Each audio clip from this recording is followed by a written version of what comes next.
እኔ ምን አጠፋው? ምን አጠፋው? እናቴ ምን አጠፋው? እኔ ምን አጥፍቻለሁ? እኔ ምን አጥፍቻለሁ? ምንም አላጠፋው። ቤቴ አጠፋው።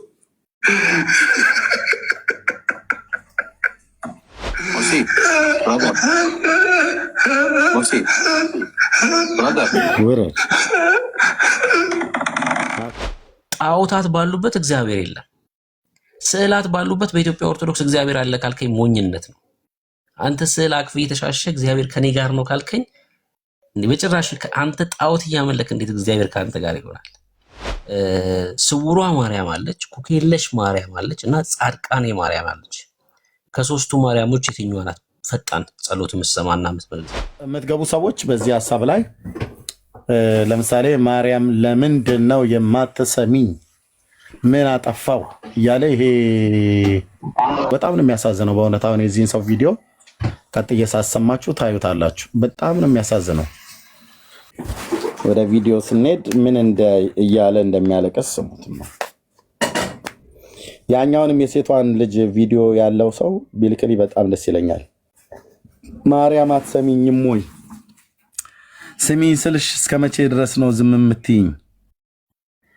የማልሰማው ለምንድን ነው ብሎ የሚል ጩኸት። እንደውም ይሄኛው ከቲክቶክ ሁሉ ወጣለሁ እያላት ነው። ቲክቶክ ለመግባትና ለመውጣት እያስፈቀዳትም ሁሉ ጭምር ነው። ማንን?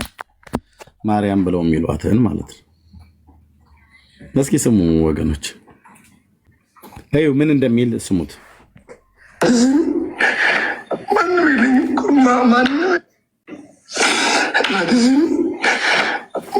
እናቴ ስሚ ማንም የለኝም። በማርያም የውም ቤቴን አቆማለሁ፣ ቲክቶክን አቆማለሁ፣ ማርያም ተቆማል።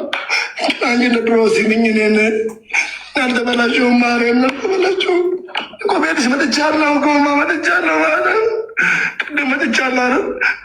ለምን ከማታ ጀምሮ ገባኝ? ለምንድን ነው የሚገባው? ለምን እንዳልሽ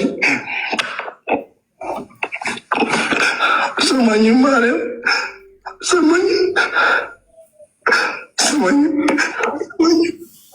ሰማኝም እኮ አሰማኝም። ሙርሲ እንዴት ነህ? ሰላም ነው? ተረጋጋ እና አዋራንሽ ተረጋጋ። ምን ሆነህ ነው? ውረድ። እሷ ያልሰማቸው አንተ ትሰማለህ እንዴ? ውረድ።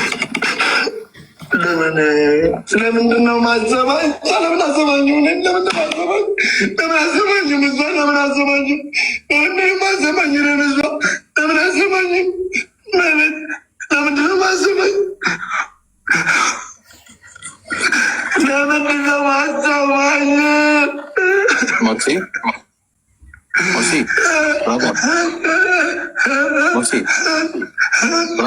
ውረድ። አትረብሽ። እኔ አልሰማኝም ብላለች እኮ ቤት አልሰማኝም ብላለች። ለምንድን ነው? ለምን አደረኩ? እኔ ምን አጠፋው? ምን አጠፋው? እናቴ ምን አጠፋው? እኔ ምን አጥፍቻለሁ? እኔ ምን አጥፍቻለሁ? ምንም አላጠፋው። ቤቴ አጠፋው።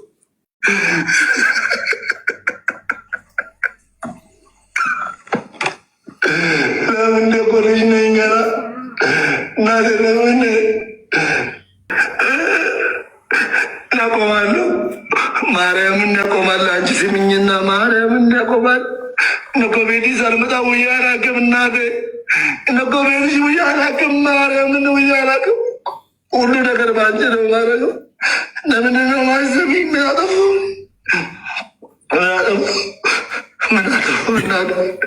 ምን አጠፋሁ? እኔ እናት ምን አጠፋሁ? እኔ ምን በደልኩ? ያለኝን አካፌ እኮ ማበላው ማርያምን ያለኝን አካፌ ነው ማበላው። ማንንም ብቻዬን በልቼ አላውቅም። ለምን ግን ለምንድን ነው እኔ እንደዚህ ታደርጊ?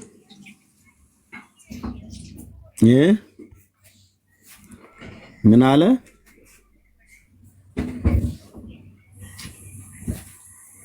ምን አለ?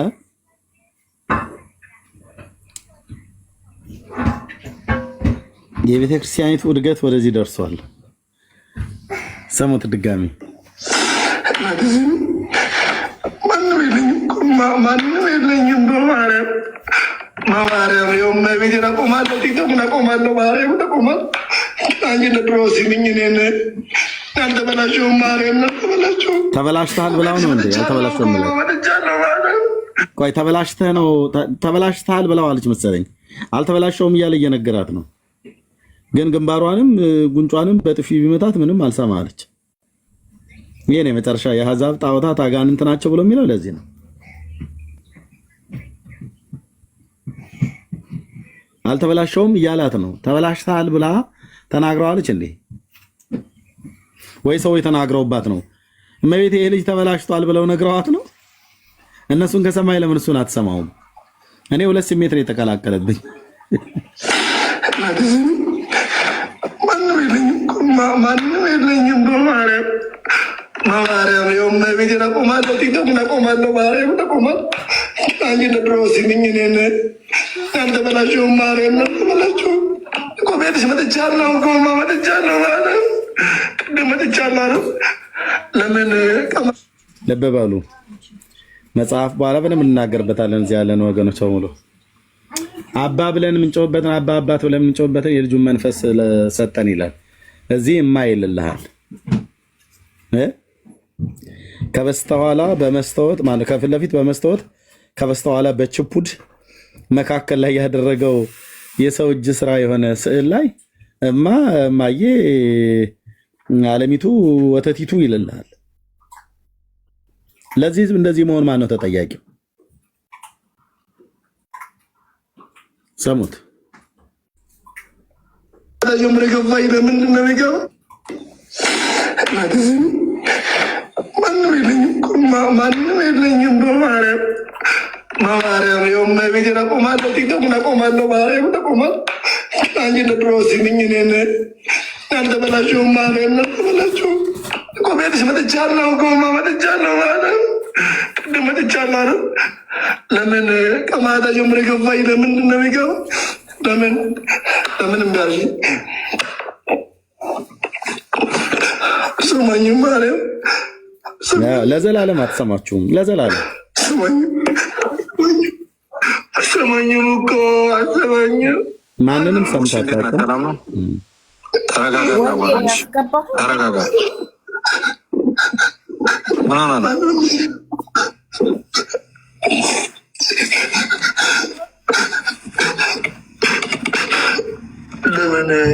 ለምንድን ነው ማሰማኝ? ለምን አሰማኝ? ለምን አሰማኝ? ለምን አሰማኝ? ለምን አሰማኝ? ለምን አሰማኝ? በቁማት የሚቀጠቅጣ ለምን ከግድግዳ ጋር ለምን አያጋጫትም? አትሰማም። ጣዖት ናት። አትሰማም። የጌታ እናት ማርያም ስላለ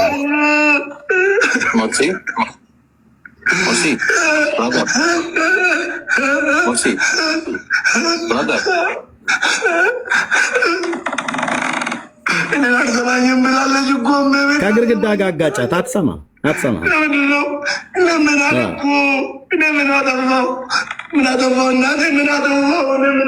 ጥፋትህን አትነግርህ፣ ልማትህን አትነግርህ፣ ፍቅሯን አትነግርህ፣ ጥላቻዋን አትነግርህ። በቃ ይሄ ነው የጣዖት መጨረሻ።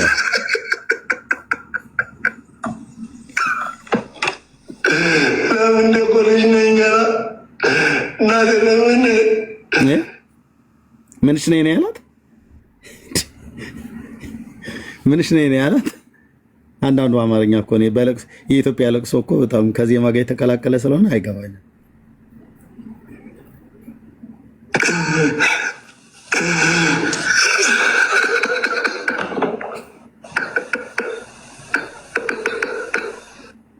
ይህ ህዝብ ነው ክርስቲያን ተብሎ የሚባለው።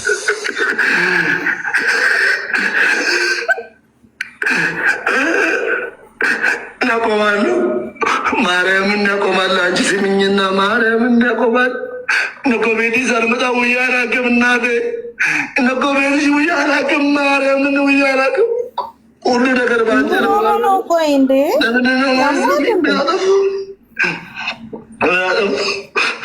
በሙሉ ነው የታመማችሁት እንጂ አይደል? እንሰጥሻለን ታወሪያለሽ። ምድሪቱን የታመመችው ይሄ ብቻ ሳይሆን ማንንም ብቻ በልቻላት። ለምን ግን ለምንድን ነው እንደዚህ ታደርግ? ለምንድነው የማትሰሚኝ? ምንድነው ጥፋቴ? አንድ ሴትም አለች ይቅር በይኝ አልኩሽ አይደል እንዴ ለምንድነው የማትሰሚኝ እያለች የምትናገር የሷንም ቪዲዮ ፈልጉልኝ ብሩኬ ፕሊዝ። ይቅር በይኝ ብዬሽ የለ እንዴ ለምንድነው የማትሰሚኝ እያለች ድምጿ ነው የሚሰማው እዛው። እሱ አሁን ይሄ እመቤታችንን ምስል ይዞ የሚያንገላታት ይሄ እብድ ያ ሁለቱም እብዶች ናቸው። ስዕሏም እብድ ናት፣ እሱም እብድ ነው። ሁለት እብዶች ተቃቅፈው ነው የሚታዩት። ስዕሏ እብድ ናት። ሁለት እብዶች ሁለት እብዶች ደግሞ በዛል። ሁለት እብዶች እየተፎጋገሩ እናንተ በእብድ ነው የምትወዱት። በቃ ሁለት እብዶች እየተፎጋገሩ ነው። ሶስተኛው አብድ ደግሞ አንቺ ተቀላቀልሽበት ማለት ነው። እሺ ንገሪን እስቲ ምንድነው እንደዚህ የሚያደርጋችሁ? ማን እናንተ? ኧረ በእናትህ ይሄ የሚዲያ ላይ እብድ ይዘህ እየመጣክ አንተ ምን ያደርግልሃል? እናንተ የጓዳ እብድ ናችሁ። አንቺም እኮ ቤትሽ እንደዚህ ነው የምትይው። ከዚቹ ከአቀፋት ስዕል ጋራ ቤትሽ እኮ እንደዚሁ ነው የምትሆኝ። የእናንተ ሚዲያ ላይ ስላልወጣ እኛ የጓዳ እብዶች ነን። ያደባባይ እብድ ነው። እናንተ እኮ እንዴት መሰላችሁ? ኦኬ ከብሩኬ ጋር አውሩ። ከብሩኬ ጋር አውሩ። ብሩኬ ያውራ። ማን ነው ብሩኬ? ብሩኬ ማን ነው? ጸባይ ያለው ብሩኬ ዛሬ አማኑኤል ነው። እንዴት ነው? እንኳን አደረሳችሁ። ግን አማኑኤል እንኳን አደረሳችሁ። መድኃኔዓለም ትላንትና ዛሬ አማኑኤል ነገ ባለወልድ። በስመ አብ። እኛ እየተንበሸበሽን ነው እልሃለሁኝ በበዓላት። እንዴት አትንበሸበሹ እናትዬ? በየቀኑ እኮ ነው ጠላ የምትጠጡት። ለዛ ነው እናንተ ምልጥ ናችሁ። ዛሬ ቤተክርስቲያን እየተደማመጥና እህቴ እንዴት አትንበሸበሹ? እንዴት አትንበሸበሹ? ምክንያቱም እየተደማመጠን መንበሽበሻችሁ ምንም ወርዶ አይደለም። ምድሪቱ ላይ ምንም ምሕረት አልወረደ። ገና እርስ በርስ እየተላለቀን ያለን ሰዎች ነን። የተንበሸበሻችሁት ምንድን ነው? ያው ሴቶቹም ጠጪዎች ናችሁ። ዛሬ መድኃኔዓለም ብለሽ ተጠጣላችሁ፣ ነገ ደግሞ አማኑኤል ነው፣ ከዛ ደግሞ ባለወልድ ነው፣ ከዛ ደግሞ ቅዱስ ዮሐንስ ነው ብላችሁ መጠጣት ነው። በመጠጣት ነው የተንበሸበሻችሁት። ይሄ የታወቀ ነው። እና እዚህ ስዕሉ ላይ እንዳለው ሰውዬ እሱ እኮ ብድ እኮ ነው። ብሩኬ ይቀጥሉ። እኛ ሰው አደረገው እንዴ? ብሩኬ እኔን ትችለኛለህ? እሺ ና ከማን አማኑኤል ምን የሆነበት ቀን ነው ዛሬ? አማኑኤል ነው። እስቲ አማኑኤል የከበረበት ቀን የሚከበር ኤቭሪዴይ አማኑኤል ይከብራል እኛ ቤት። ዛሬ ደግሞ በቃ ለየት ባለ መልኩ እስማ መላእክት ሁሉ ወርደው መላእክት ከበውን በመላእክት ታጅበን አማኑኤልን መድኃኔዓለምን ክርስቶስን ስናከብር ስናመልክ ዋልን። ዛሬ አቤት አመለጣችሁ በእውነት እንዲህ አይነት ክብር እናወቅ። ነገ እሱ ቀን አይደለም ማለት ነው። ዛሬ ነው ኤቭሪ ዴይ ዚስ ዴይ። ሶ ሊስን ምን መሰለ ሙሽራ ሰርግ ቤት ሄደህ ታውቃለህ? አይ ዶንት ኖ እንትን ምንድን ነው አይ ቲንክ ሞቅ ብሎሻል። እናንተ ቤት ደግሞ በቃ ሁሉ ጊዜ ስገባ እኔ እንደዚህ ምናምን የምትሉኝ ነው የሚገርመኝ። አይ ካልሆነ አወራርሽ ነው። አወራርሽ ምንም እኮ ነን ስቶፕ እኮ ነው የምታወሪው። ምንም አታቋርጭም፣ አታባሪም። እናንተ ሚዩት ታደርጋላችሁ። አናደርግም። ስለዚህ ለሚጠይቅሽ ጥያቄ በአግባቡ ከአማኑኤል በለሻሽ ከአማኑኤል ሆስፒታል ያመለጥሽ ነው ይመስለው ወይ የጠጣሽ ነው ይመስለው፣ ከሁለቱ አንዱ ማለት ነው። የአማኑኤል ስሙ ሲጠራ ወይ ከሆስፒታሉ ሊሆን ይችላል። ሆስፒታሉም አለ፣ ስጋ ቤቱም አለ፣ ቤተክርስቲያንም አለ። አለየም ከመንፈሳዊ ነገር የመጣ ሰው ቢሆን ተረጋግቶ ያወራል። አሁን እንኳን አይሽ እኔ ከፍቼ እንኳን እስክሰጥሽ ታወሪያለሽ አሁን ማለት ነው። ይሄ ማለት ከአማኑኤል ሆስፒታል አካባቢ ያመለጥሽ አይነት ያስመስልብሻል። ተረጋግታችሁ ከብሩኬ ጋር አውሩ። እሱ ሲያወራሽ አንቺ አድምጪው፣ አንቺም ስታወሪው እሱ ያድምጥ። አንቺ ስጠይቂው እሱ ተገቢው መልስ ይስጥ። አንቺ ስጠይቂው እሱ ተገቢው መልስ ልጠይቅ ብሩኬ። አይ መጀመሪያ የጠየኩሽን መልሽልኝና ከዛ ትጠይቂኛለሽ። ምንድን ነው የጠየቀኝ ብሩኬ? ጠይቀኝ እስቲ እንደገና። አማኑኤል ዛሬ ምን የሆነበት ቀን ነው? ምን ብላችሁ? አማኑኤል የሚከብርበት ቀን ነው። ምን ሆኖ ነው የከበረው? ኤቭሪዴይ የምናከብርበትን በቃ ቀናት ሰተን ስም ሰተነው ምን ብለነው የምናከብርበት ደስ የሚለን ቀን ነው። በቃ ምን የሆነበት ቀን ነው ጥያቄ። የሚከብርበት ቀን እኮ ምን ስለሆነ ዛሬ 28 አማኑኤል ስለሆነ የዓለም መድኃኒት ስለሆነ 28 መርጣችሁ በ28 ነው እሱ።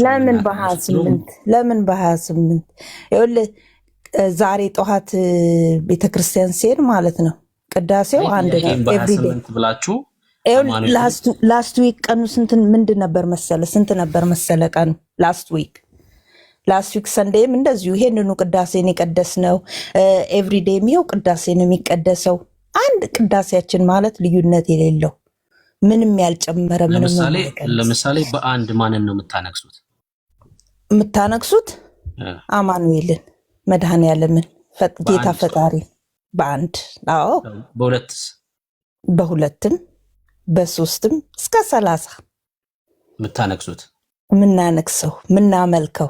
ለምሳሌ በአንድ አማኑኤል ነው። ከዛ ደግሞ ደባል ደግሞ ልደታ። ደባል ምንድን ነው? ደባል ነው። ደባል ስሙን ሰየምነው። ስሟን ሰየምነው በቀኑ ላይ ደግሞ ይኸውልህ እንዴት መሰለህ እኛ ጋር ቅድም ምን አልኩ መሰለህ? ሙሽራ ሰርግ ቤት ሄደህ ታውቃለህ? ሰርግ ቤት ሄደህ የምታውቅ ከሆነ ብሩኬ እንዴት መሰለህ? ሰርግ ቤት አሁን ሙሽራ ሰርግ ስትጠራ ብቻውን ሙሽራ አይቆምም ማለት ነው። አጃቢ ናቸው። ሙሽራ ብቻውን አይቆምም። ብቻውን ሲቆም ሙሽራ ይባላል። እሱ ፈርቶ አጃቢ ያስፈልጉት። ኖ ፈርቶ አይደለም፣ ለድምቀቱ ይባላል። እንትን ነው እኮ ይኸውልህ እኛ ጋር መንፈስ ቅዱስ አለ፣ መንፈስ አለን፣ ግሬስ አለን፣ ውበት አለን። ድምቅ ነው የምንለው። በቃ አልኩ ጌታችንን አርሴማ እነ በርሶማ እነ በስመ አብ ጠራችሁ። ወይኔ እነሱ ለድምቀቱ ገብተው ነው ማለት ነው እንዴ? በቃ አክባሪ ናቸው አልኩ። ዙሪያውን ከበውት ይኸውልህ በመላእክት ታጅቦ ጌታችንን በመቤታችን ታጅቦ። ለድምቀቱ መች ነው የምትገቢው አንቺ? ምን አልከኝ? አንቺስ መች ነው ለድምቀቱ የምትገቢው? እንዴ እኔ ያለው እኮ እዛው እኮ ነኝ። አንቺስ በስንት ነች ታዲያ አንቺ? እንደሱ ካልኳችሁ ደግሞ ተቃጥላችሁ ይሄው የኛም አለ ብላለች እንደዚህ ብላለች ብላችሁ አሁን ይሄንን ልጅ አንድ አጀንዳ ያደረጋችሁ ሰዎች አሁን ይኸውልህ መልዕክት ተልኬ ነው። እሺ ብሩኬ መልዕክት ተልኬ ያለ በ9 ሁኚ። በቃ አንቺ ከአርባቱ እንስሳ ጋር በ9 ሁኚ። እኛ ቤት እኮ ይኸውልህ ከአማኑኤል ነው የሚመለከው። እናንተ እኮ ስለምትፈሩ ነው። በቃ አማኑኤል ሲባል መድኃኔዓለም ሲባል ትፈራላችሁ፣ አትችሉም። መንፈሱ ይጨንቃችኋል። እኛ ጋርማ እንዴ እናንተ ጋር እኮ እኔ ታሳዝኑኛላችሁ። ብሩኬ በእናትህ በጣም ነው የምታሳዝኑኝ። የምሬን ነው የምላችሁ። አሁን በህይወት ላለ ሰው ሲያዝን ማለት ነው እንዴ እኔ እኮ በቃ እናንተ ነጠላችሁን ቀርጣችሁ እንደዚሁ በቃ አንድ ቀን እንኳን ፈጣሪን ሳታመልኩ ፈጣሪን ሳታውቁት መድኃኔዓለምን ሳታውቁ የፈጠራችሁን አምላክ ሳታውቁ እንደዚሁ ብቻ በቃ እንደባዘናችሁ መሞታችሁ ነው የሚያሳዝነኝ። ታውቂዋለሽ እንዴ? እሺ ይሰማሻል ፈጣሪሽ? እንዴት ነው እሱም አይሰማኝ? ወደ ማርያም ጸልያለሽ? አሁን ይሄ ወንድም እኔ ወደ ማርያም አልጸልይ። ምን የምጸልየው ለአምላኬ ለፈጣሪ ነው። እመቤቴ ቅድስት ድንግል ማርያም ደግሞ እመቤታችን ቅድስት ድንግል ማርያም ደግሞ አስጨርሽኛ። አንዴ ቆይ ጥያቄን አስጨርሽኝና ኦኬ ገሄድ አልሰማሽኝም እያለ ነው እሱ። አሁን አንቺ እንደዚህ አስደርጊልኝ ብለሽ ጠይቀሻት አታውቂም? ማንን? ማርያምን እላታለሁ። ምን አለበት እመቤቴ አማላጂ ንግስቲቷ እናታችን ቅድስተ ቅዱሳን ንጽሕተ ንጹሐን ጌታዬ ታማልደኛለች። ስፈልግ እጸልያለሁ። እኔ ስፈልግ እሷን ጠራታለሁ። አምላኬ ካልመለሽልኝ ጥያቄን ሰምተሽ አስቸጋሪ ነው የሚሆነው። አንተ ደግሞ በጸሎት ነው አይደል መጠየቂያት? እሷን ማንን? ማርያምን በጸሎት ነው አይደል እንደዚህ አስደረጊልኝ ብለሽ መጠየቂያት? እመብርሃን ለእኔ ትጸልይልኛለች። አንቺ እሷን እንደዚህ አስደረጊልኝ ብለሽ በጸሎት ጠይቂያታለሽ ወይስ አትጠይቂያት? እኔም መብርሃንን እጠይቃታለሁ እኮ። በጸሎት ነው ወይስ ደውለሽ ነው የምጠይቂያት? ደብዳቤ ነው የምትልኪው? በምን አይነት መልኩ ነው የምትጠይቂያት? አሁን እኔ በጣም ይውልቅ እንትን ፕሮቴስታንት ጓደኞች አሉኝ እና ሰሞኑን ትነግሪናለሽ። አንዴ የጠየኩሽ መልእክት ልከውኛል። አንዴ እሱ ልናገር መልእክቶችን ትነግሪናለሽ። ቆይ ይህን ጨርሺ እና ከዛ ትነግሪናለሽ። ሰማሻለሁ። በምን መልኩ ነው የምትነግሪያት? በጸሎት ነው? በስልክ ነው ወይስ መታ ነው የምትሰማሽ? እሷ አንቺ ጋር ተገናኝታችሁ ታውቃላችሁ ወይ? በምን መልኩ ነው የምታወሩት? ቴንኪዩ። እሱ አንተን አያገባ። እኔ በምን ላናግራት? በስልክ ላናግራት? በመልእክት ላናግራት? ደብዳቤ ልጻፍላት? ቤቷ ልሂድ? ደጇ ልሂድ? የት ልሂድ? አምላኬን መድኃኔዓለምን እናትህን ጥራልኝ ልበለው? ምን ልበል? ምንም አያገባችሁ። ይህ የእኛ ቤት ጉዳይ ነው። እኛ የምንኮራበት የማናፍርበት የምንመካበት እምነታችን ነው። እሱማ እኛም ብለናል። ቀድመንም እኮ የቤታችሁ ጣጣ እንደሆነ እናውቃለን። ግን እሺ አሁን ይሄን ስታደርጊ አንቺ የትኛው የእግዚአብሔር ቃል ይሄን እንድታደርግ ያዞች ነው ወይስ እንዲሁ ከአያቶቻችሁ ወርሳችሁት ነው? ይሄ ነው ይሄ እዚህ ቤት ውስጥ አሁን እናንተ ቤት ውስጥ ኦርቶዶክሶች አሉ እንደ በእናትህ ኦርቶዶክስ ካለ ከኦርቶዶክስ ጋር ነው ማውራት የምችለው። ምክንያቱም እንደ መሰለ ኦርቶዶክሳውያን መጽሐፍ ቅዱስ አላቸው። መጽሐፍ ቅዱስ ያነባሉ። እናንተ መጽሐፍ ቅዱስ የላችሁ። መጽሐፍ ቅዱስ አታውቁም፣ አታነቡም። አንቺ ታነቢያለሽ አይደል? እኔ ኦርቶዶክስ ነኝ። እኔ ቤተ እምነቴ ኦርቶዶክስ ተዋህዶ ይባላል። ቤተ እምነቴ ግን ቆይ ለምንድን ነው ግን ፈሳሽ ለምንድን ነው እህታችን ለምንድን ነው ፈሳሽ ያበዛሽው? ያን ፈሳሽ ለዚህ እኮ ነው ተንበሽብሸናል አልሽ። ይኸው መንበሽበሽሽን በንግግር እኮ ገለጥሽልን። በመንፈስ ቅዱስ ታጥበሽበት ነው የመጣሽው። ይሄ መጠጣት አይባልም።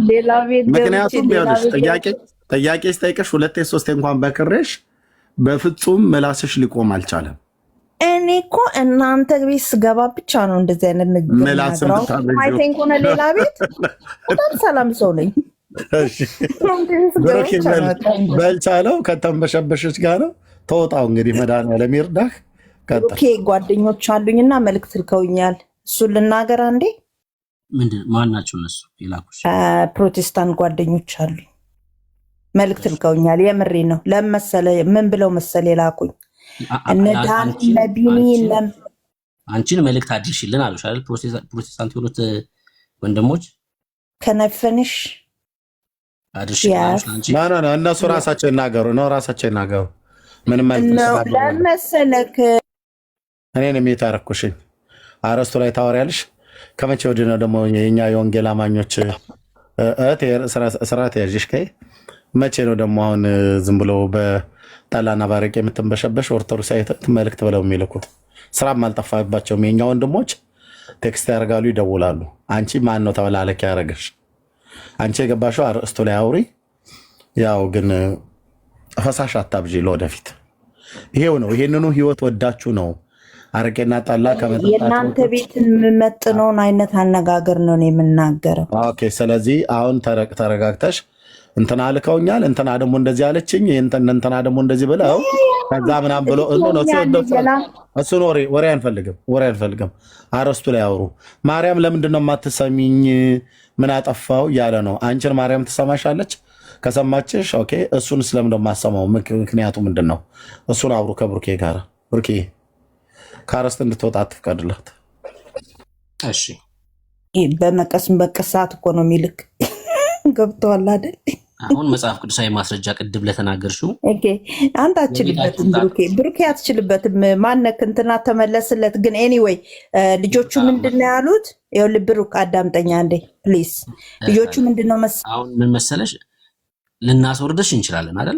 አክብረንሽ እያወራን ስለሆነ ለውኝ የራሳችሁን ያስገባችሁኝና እኔ ደግሞ ወርድልሃለሁ። ወንጌል አስተምሩንም እነዚህ ያው አስወረድኩሽ። አስወረድኩሽ።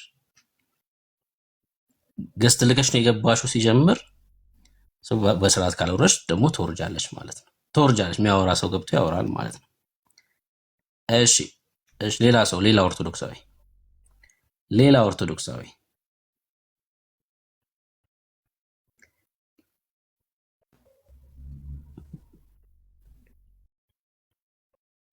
እኔ ነኝ። አቤት። እንኳን ደህና መጣ ሄኖክ። አሜን አሜን። እንኳን ደህና ቆያችሁ። ከየት ቤተ እምነት ነህ? ኦርቶዶክስ ክርስቲያን። እሺ፣ ሰምተዋል ቪዲዮን? ለምንድን ነው ማሰሚኝ ሲል ኤርሚያስ ሲናገር ሰምቼዋለሁ። ለምንድን ነው ያልሰማችሁ? ለምሳሌ እኔ ማርያም ትሰማኛለች። እሱን ለምን ያልሰማችሁ? የንስሐ ችግር ሊኖር ይችላል። ንስሐ ስላልገባ የንስሐ ችግር ካለ ጸሎት ማለት ጸሎት ማይሰማ ጸሎት የለም። ግን በትክክል ጸሎት እንዲሰማ ደግሞ ያው ንስሐ በቃ ኃጢአተኛ ስለሆነ ማለት ነው ያልሰማችሁ። የኃጢአተኛን ጸሎት አሰማም ማለት ነው። የኃጢአተኛማ ትሰማለች። ግን ያው ኃጢአተኛ ምንም ሆነም መጀመሪያ ንስሐ መግባት አለብን። በትክክለኛ ስገባ እኮ ኃጢአትን አለ ንስሐ የምትገባው። ኃጢአተኛ አንተ አሁን ንስሐ ስለገባ ነው ጸሎትን የመለሰችልህ ማለት ነው። አሁን ለምሳሌ ጸሎት ስታረግ ያው ታረጋለህ፣ ጸሎት ትሰማለች። ግን ትክክለኛው አንተ የምትፈልገው ነገር እንዲደረግልህ አንደኛ ነገር ያው እግዚአብሔር የራሱ ጊዜና ሰዓት፣ ሁለተኛ ነገር ደግሞ ያው ወደ ትክክለኛው ንስሐ እስክትመለስ ነው። አንተ በትክክለኛው ንስሐ ላይ ስለሆንክ ነው የመለሰችልህ አንተ። ያው እኔ እንደማውቀው ለምሳሌ እኔ የሆነ ጊዜ ጻድቃኔ ማርያም ሄጄ ነበረ እና እንዲህ አይነት ተከስቶ ነበረ። እኔ ለመልስ አይመለስልኝም ምናምን ብዬ ከዛ ሳማክራቸው እዛ ላሉ አባቶች ንስሐ ግባ አሉኝ። ቁጭ ብዬ ሳስታውስ ደግሞ የረሳሁት ንስሐ ነበረ። ከዛ ንስሐ ገባሁኝ። ንስሐ በቃ ያው እግዚአብሔር እኮ ሲፈጥረን ባሪያውና በአምሳሉ ፈጥሮ ከዛ ደግሞ ትንሽ አስተሳሰቡንም ሰጥቶናል አይደል? እንደ እግዚአብሔር ሳይሆን እንደ ሰው እንድናስብ ማለት ነው እኮ። የተደበቀውን ኃጢአትን አስታወሰች ወይ? ማስተዋሉን ሰጠች፣ እንዳስተውል ማስተዋሉን ሰጠች። ከእግዚአብሔር ቃል ላይ ታሳየኛለህ፣ ወደ እሷ እንድትጸልይ የሚያሳይ የእግዚአብሔር ቃል ደግሞም ጸሎት ሰምታ እንደምትመልስ የሚያሳይ የእግዚአብሔር ቃል ታሳየኛለህ።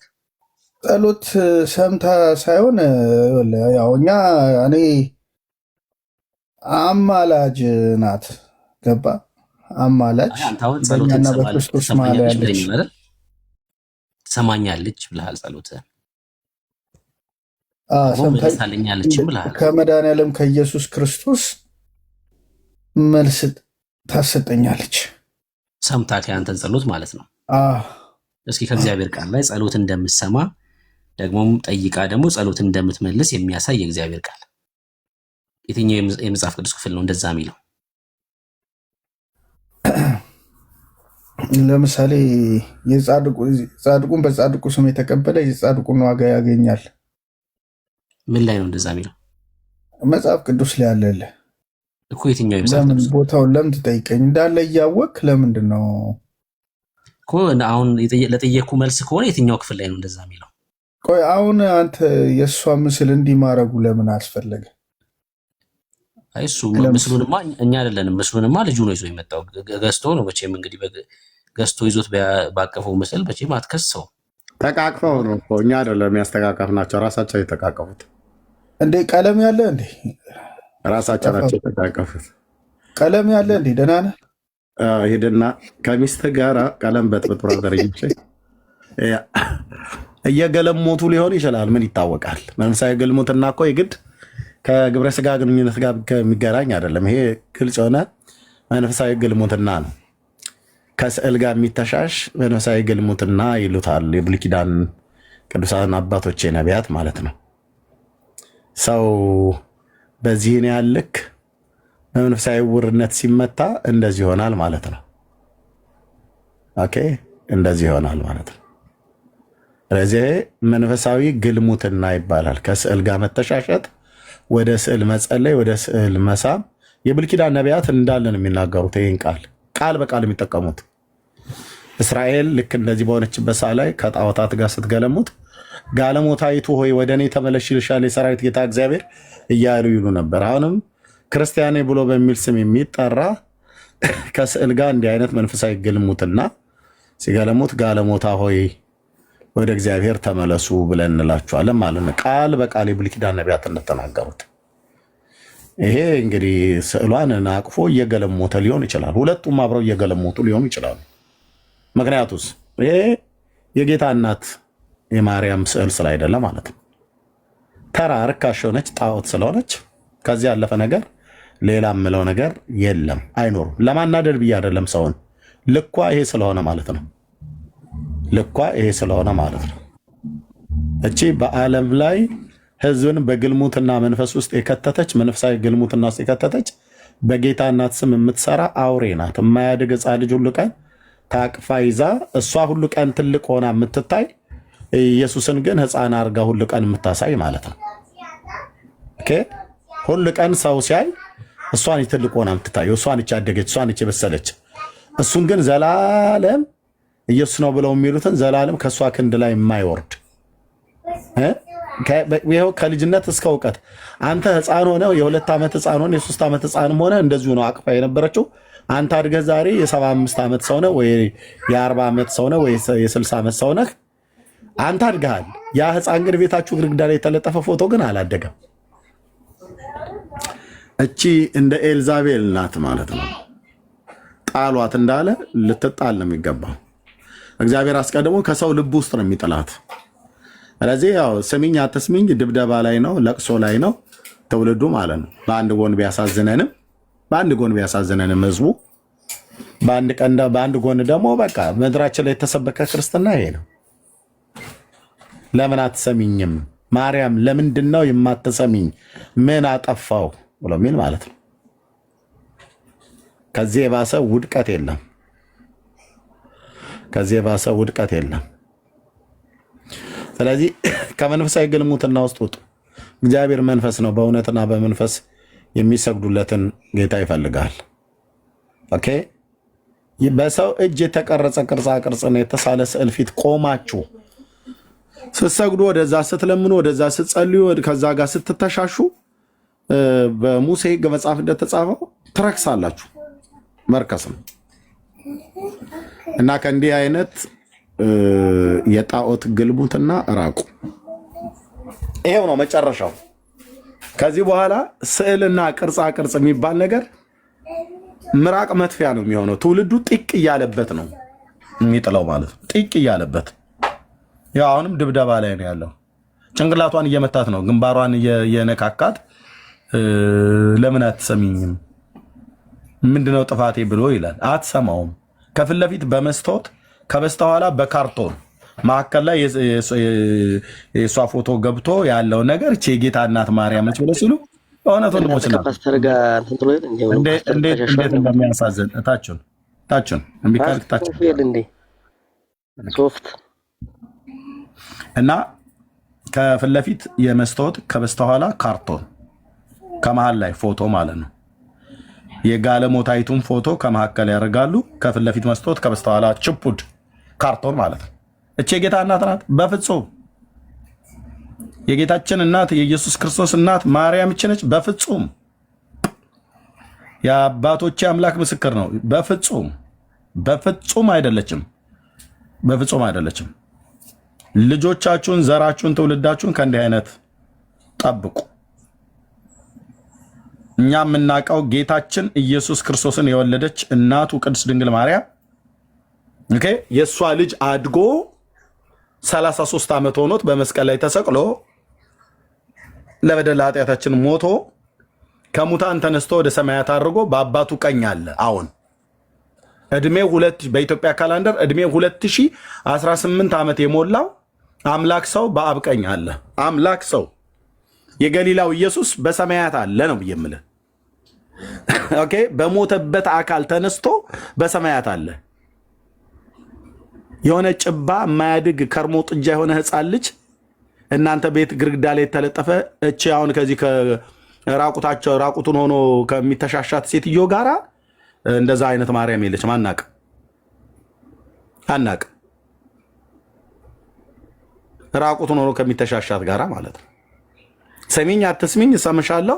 ከቲክቶክ ውጣ ካልሽኝ እወጣለሁ። ለምን ደሞ አሰሚኝ? ምን አጥፍቻለሁ? አትሰማው። መቼም ቢሆን አትሰማው። መቼም ቢሆን አትሰማችሁም። ከሰማችሁም አውሬ ነው ከበስተጀርባ በኩል የሚሰማችሁ ማለት ነው። ኦኬ፣ ልኩ ይሄ ነው። ይሄ መንፈሳዊ ግልሙትና ይባላል። ኦኬ፣ መንፈሳዊ ግልሙትና ይባላል። ስለዚህ ከእንደዚህ አይነት ነገር ራቁ። ማንንም ሰምታ አታውቅም፣ ልትሰማም አትችልም። የሚሰማችሁም አካል ካለ ከበስተኋላ ያለ ነው። የአባቶቼ አምላክ የአብርሃም አምላክ አባቶቼ ብዬ የምላቸው እነሱን ስለሆነ ጌታ ኢየሱስ ምስክር ነው። ያው በቃ አሁን እመኑኝ፣ እግዚአብሔር አምላክ ይረዳዋል። ይሄ ሰው ፈጥፍቶ ከእጁ ላይ አሁን እንደዚህ ከመሬት ጋር ነበር እያጋጫት የነበረው። ከአለት ጋር ነው እንጂ ማጋጨት ያለብህ። ከነ መስታወቱ ጭምር ወስደህ ኳከሽ ነው ማድረግ ያለብህ። በቃ ምንም አይጠቅሟችሁም። ምንም አስፈራሯችሁ። አያችሁ፣ ተቀስፋለች ምናምን ራስህ ቀሰፋት ከግድግዳ ጋር ከአለት ጋር አጋጭተህ በቃ የምን ትቀስፋችኋለች ነው? ማን ነው እሷን ቀሳፊ ያደረጋት? አንተ በእግዚአብሔር መልክና አምሳል የተፈጠርከውን ሰውዬ ማን ነው ቀሳፊ ያደረጋት? ራስህ ቀሰፋት። እኔ ራሴ ቀስፊያት ነው የወጣሁትኝ።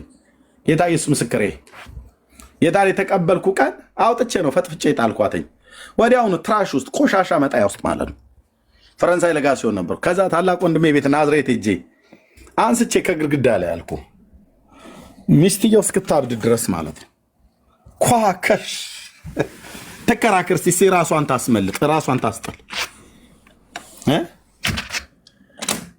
ራሷን ታስጠል። ክፉም በጎም ታድርግ። ታዋት እንጂ ልጇ አስታምር ይሰራል ብላችሁ ነው የለ? ይሄ ህፃን ልጅ ምን ታምር ይሰራል? ህፃን ያቦካው ለእንትና አይበቃም እንደሚባል ማለት ነው። ኢየሱስ ህፃን አድርገህ እስከዛሬ ድረስ ስለህ ትቀልዳለህ አይደል? በጌታዬ ላይ ታላግጣላችሁ እናንተ በስዕል ኢየሱስን ህፃን አድርገህ በመሳል ዛሬም ታላግጣለህ።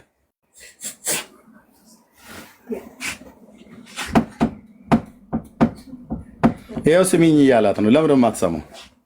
ንስሐ ስላልገባ ለማን ነው ንስሐ የሚገባው?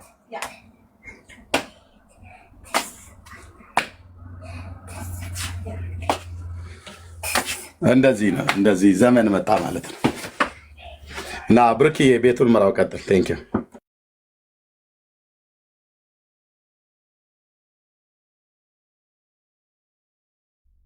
እሺ እርምዬ፣ የእግዚአብሔር ቃል እኮ ነው እንደዛ ቢለው አይደል? ስለ ግልሙትና ሲነሳ የእግዚአብሔር ቃል ነው። እነዚህ በስዕላት ፊት የሚደረጉት የትኛውም አይነት ንክኪዎችና ስግደቶች በሙሉ ግልሙትና ናቸው። በቃ የእግዚአብሔር ቃል ነው እሱን የሚለው። መንፈሳዊ ግልሙትና ነው አይደል? ደግሞም እርኩሰትም ጭምር ነው። እግዚአብሔር በጣም በተደጋጋሚ በቀደመው ኪዳን ረክሳችኋል፣ ገለሙታችሁብኝ ብሎ ይናገራል። ቃሉ እኮ እንደዛ የሚለው በጣም አደገኛ ነገር ነው። በጣም አደገኛ። የእግዚአብሔር ክብር የወጣው በዚህ ምክንያት ነው። ከቤተ መቅደሱ የእግዚአብሔር ክብር ወጣ ይላል። በእንደዚህ አይነት ስፍራ አይኖርም እግዚአብሔር፣ በቃ አይኖርም። በጣም አደገኛ ነገር ስለሆነ ማለት ነውና የእግዚአብሔር ቃል ነው ይሄ የሚናገር። ጥበብ እንዴት ነህ? ይሰማል? ትሰማለህ? ከየት ቤተ እምነት ነህ? ሰላም ነው፣ እግዚአብሔር ይመስገን። ከየት ቤተ እምነት ነህ? ኦርቶዶክስ። እሺ፣ ለምን አትሰሚኝም? ለምን አትመልሽልኝም? ይላል ወንድማችሁ። ጸሎት ሰምታ መመለስ ትችላለች እንዴ ማርያም? እሺ፣ ያንተ ፓስተር ሶፍት በልተህ መመለስ ይችላል እንዴ? አይ የኔ ፓስተር አይደለም ሲጀምር። ደግሞም ተቀበል እንዴ ተቀበል። እንገር እንጂ እግር ይልሳል፣ ልሶ ይመለሳል፣ ንፍጥ ይበላል። ሰማሁ። አሁን እኮ ችግሩ ምንድነው መሰላችሁ? እናንተ ችግራችሁ መጀመሪያ ሶፍት እኮ ልዋይ ስለሆነ እየነገርኩ መሰለኝ እኮ መጀመሪያ የልጅ ነገር አረከው። አሁን ይኸውልህ ሶፍት አበላ ፓስተራችሁ አልክ አይደል? ስህተት ነው አልኩ። በቃ አለቀ እኮ። ተሳስቷል አንቀበለውም ካልኩ አለቀ በቃ። የማልቀበለውን ነገር ከዛ ማልቀስ ነው የሚሆነው ማለት ነው። እኔ ካልተቀበልኩት ትክክል ነው ብል ነበር የምሞግተው። ካልተቀበልኩት ትክክል ካልሆነ ሰውየው አለቀ ማለት ነው። እንደዛ ማድረጉ ትክክል አይደለም አልኩ። አሁን ወደ ሀሳቡ አንተ ደግሞ ትክክል ነው ብለው ወደምታምነው ሙግት እንሂድ። እንደዛ አይሻልም? ኪነ ጥበብ አንሚዩት አድርገውና አንተ ደግሞ ወደምትቀበለው ትክክል አይደለም ካልከኝ አንተም መሞገት አይጠበቅብህም። ወደ ማርያም መጸለዩ ትክክል አይደለም ለምዶ ማሰብኝ ማለቱ ትክክል አይደለም ካልክ አንተም በቃ ትክክል አይደለም ብልሃል አትሞግትም። ትክክል ነው ብለህ ካመንክ ደግሞ እንደ እግዚአብሔር ቃል ማስረጃ ታቀርብና ደግሞ ተሞግተኛለህ ማለት ነው። አይ መጀመሪያ አንተ ጋር ማውራት የምችለው የንፍጡን መጀመሪያ መልስልኝ። ትክክል ነው ወይስ አይደለም? አንተ አትቀበለውም፣ ሌሎቹ ግን ይቀበላሉ። ጨርስና ና ንፍጡን ጨርስና ና። እንደዛ ነው ይሻለው ወዳጄ። አይ ኦርቶዶክስ። እሺ ሌላ ሰው ሌላ ሀሳብ ላይ ማውራት የሚችል ሰው ሀሳብ ላይ ማውራት የሚችል ወይ እንደኛ ትክክል አይደለም እንደዚህ አይነት ነገር ሲደረግ ትክክል አይደለም ብላችሁ መሞገት እኮ ነው ፊት ለፊት። ወይ እናንተ አትሞግቱ ፊት ለፊት አትቃወሙ።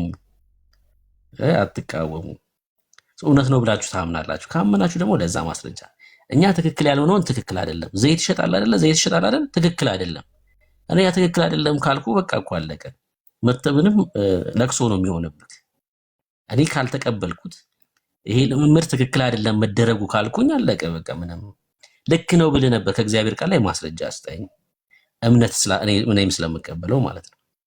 እኛ ደግሞ ክርስቲያኖች ነን። አየህ ትክክል ያልሆነ ነገር ፊት ለፊት እንናገራለን። እንደዛ ነው። እሺ ሌላ ኦርቶዶክሳዊ በሀሳብ ማውራት መሞገት የሚችል ኦርቶዶክሳዊ እሽና ሳሚ ይባ። እሺ ፓስተር አሁን ያልከውን ለማለት ነበር። በሀሳብ ላይ ቅድምም አይተህ እንደሆነ ለማላገጥ ነው የገባችው። ይሄኛውም ቅድምም ገብቶ አሁንም ገብቶ የሚረባ ነገር ይዞ አይመጣም። እኛ እዚህ ቁጭ ያልነው ወደ እግዚአብሔር ቃል ተመለሱ። ማርያም ጸሎት ትሰማለች ወይ? ከመጽሐፍ ቅዱስ መናገር የሚችሉ ከመጽሐፍ ቅዱስ ከእግዚአብሔር ቃል። ለምን ክርስቲያን ከእግዚአብሔር ቃል በእግዚአብሔር ቃል ነው የሚመዘነው።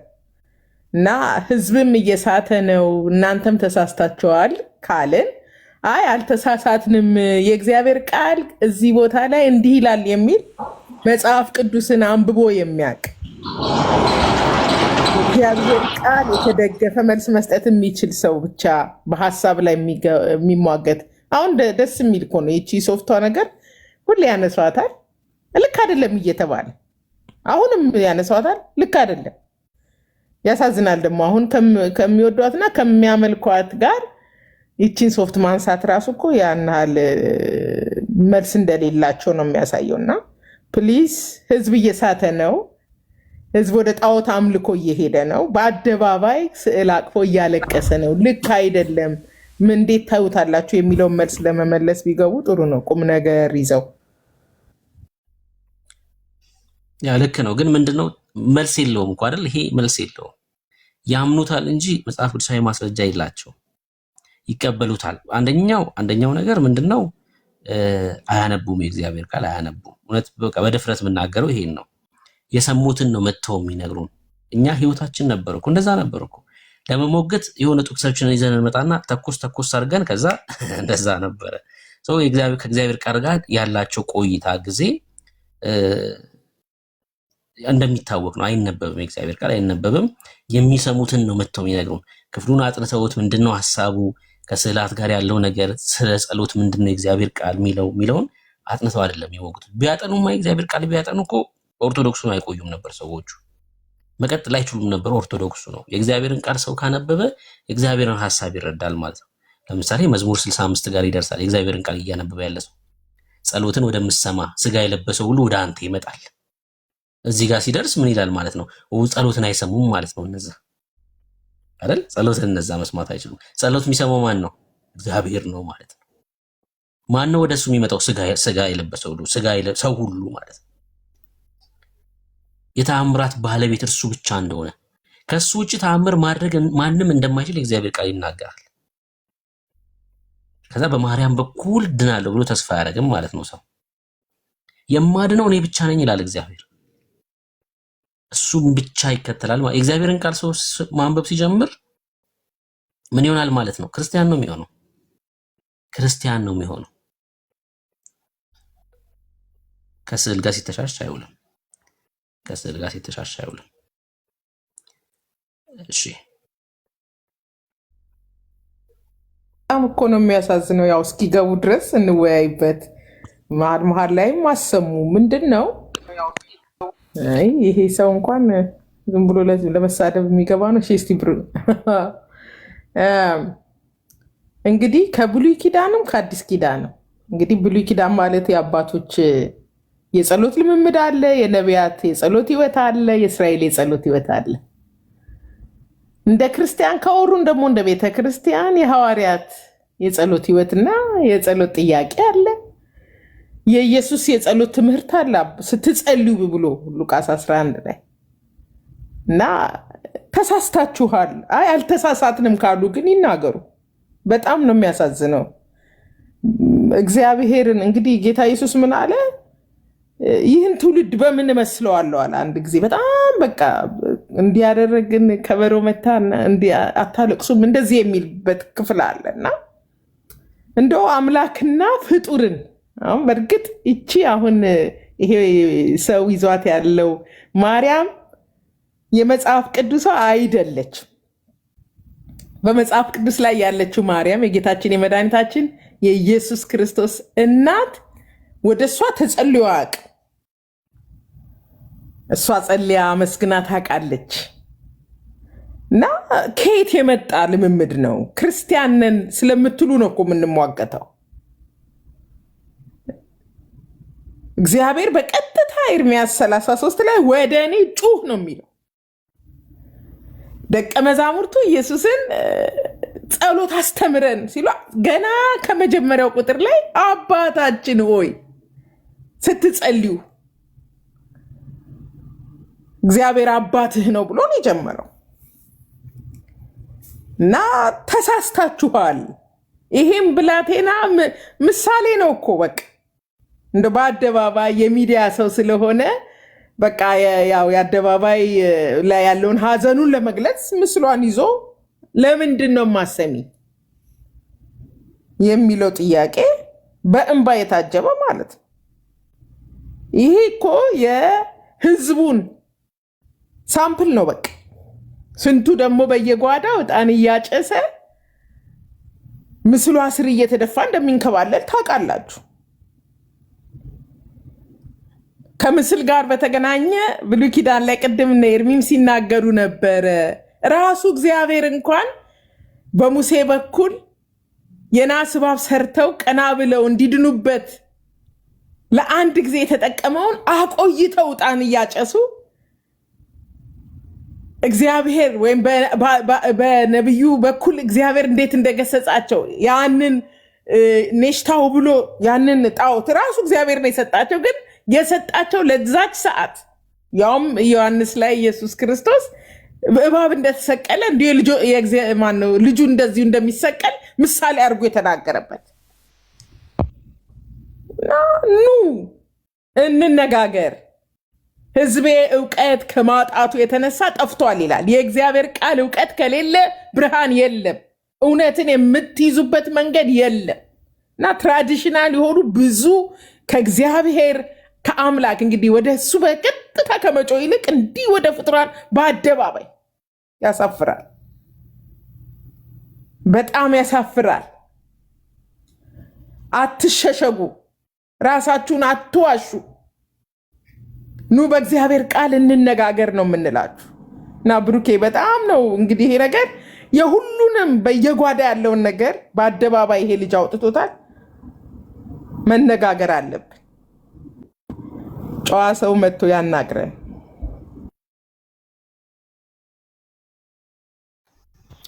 እሺ ብሩክ አንድ እንትን ላስቸግርህ። ሕዝቅኤል ምዕራፍ 8 ከቁጥር 6 ጀምሮ እባክህ አንብብልን። ላስቸግርህ ብሩክ ከሰማኸኝ። እሺ የእግዚአብሔር ክብር የወጣበት ማለት ነው። ምዕራፍ 8 አንብበው እስቲ እና እንዴት አይነት ለስዕል ስሎ መስገድ እንዴት አይነት ታላቅ ኃጢአት እንደሆነ እዛ ላይ በቀላሉ ማየት ትችላለህ።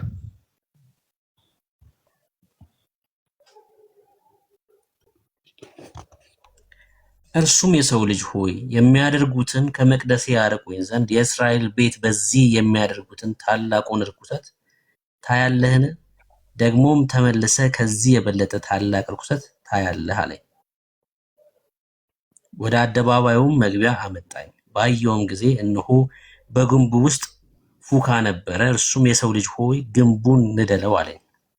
ግንቡንም በነደልኩት ጊዜ መዝጊያ አገኘው። እርሱም ግባ፣ በዚህም የሚያደርጉትን ክፉን ርኩሰት እያለኝ። እኔም ገባሁ። እነሆ በግንቡ ዙሪያ ላይ የተንቀሳቃሾች እና የርኩሳን አራዊት ምሳሌ የእስራኤልንም ቤት ጣዖታት ሁሉ ተስለው አየው። በፊታቸውም ከእስራኤል ቤት ሽማግሌዎች 70 ሰዎች ቆመው ነበር። በመካከላቸውም የሳፋን ልጅ ያእዛንን ቆሞ ነበር። ሰው ሁሉ እያንዳንዱ በእጁ ጥናውን ይዞ ነበር። የዕጣኑም ጢስ ሽቱ ይወጣ ነበር።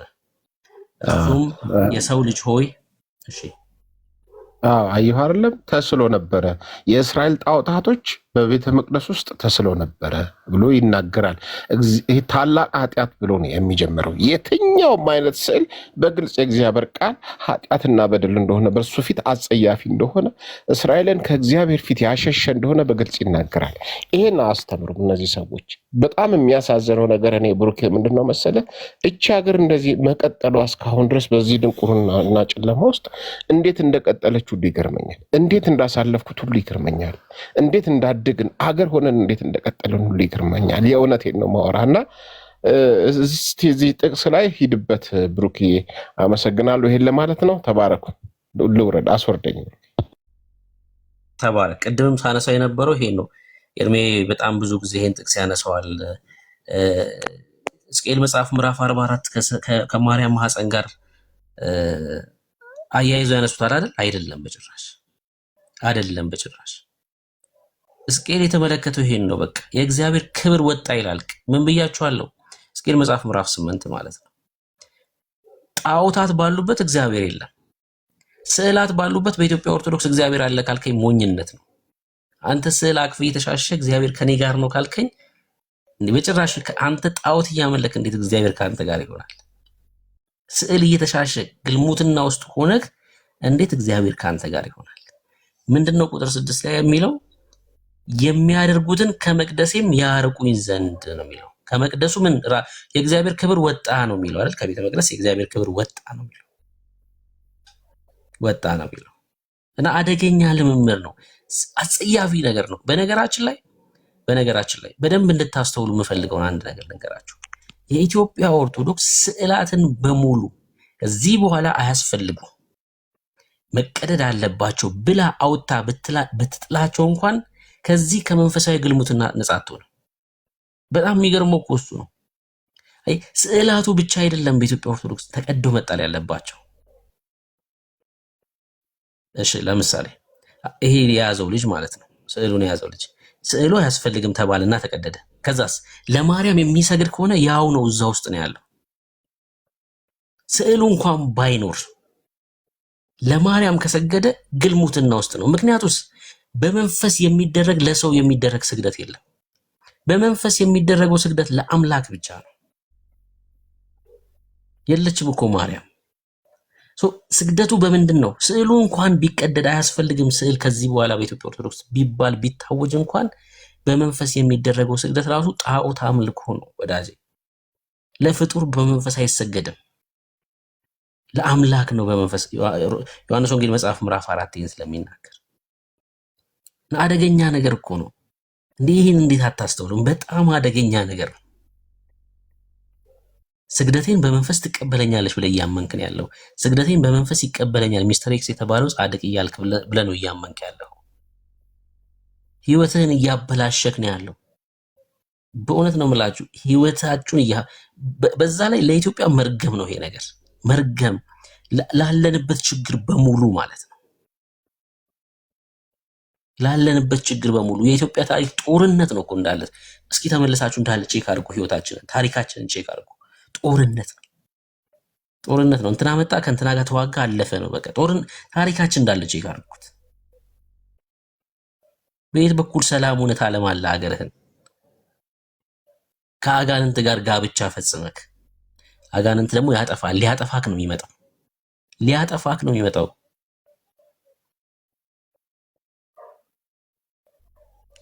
ታሪካችን እሱ ነው። ከ1 እስከ 30 የተለያዩ ስሞችን ሰይመክ መስዋዕትን የሚቀበለው ግን አጋንንት ነው። እና እስኪ ግባና በእግዚአብሔር ቃል ጥቅስ ስጠኝ አንተ። እና ከእግዚአብሔር ቃል ላይ ጥቅስ ስጠኝ።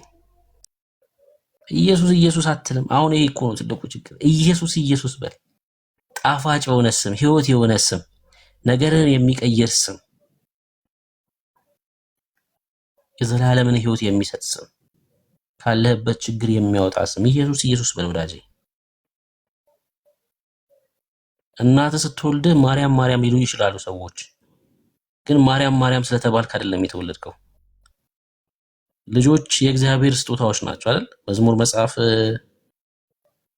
127 ይናገራል። ማርያም አንተን ልታግዝ አትችልም፣ እናትን ልታግዝ አትችልም። የመወለድ ምክንያት አይደለችም ማርያም።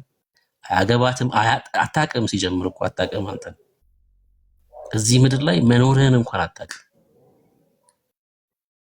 ኖቫ ነው ስሙ። ኖቫ የሚባል ሰው ይኑር አይኑር አታውቅም ማርያም።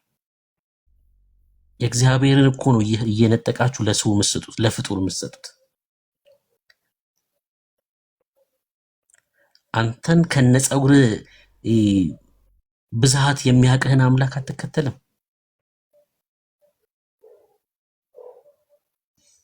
ያለህበት ስፍራ አደገኛ ነው ወዳጄ። እሺ ዘግተህ የምትወያይ ከሆነ አስገባሃለሁ።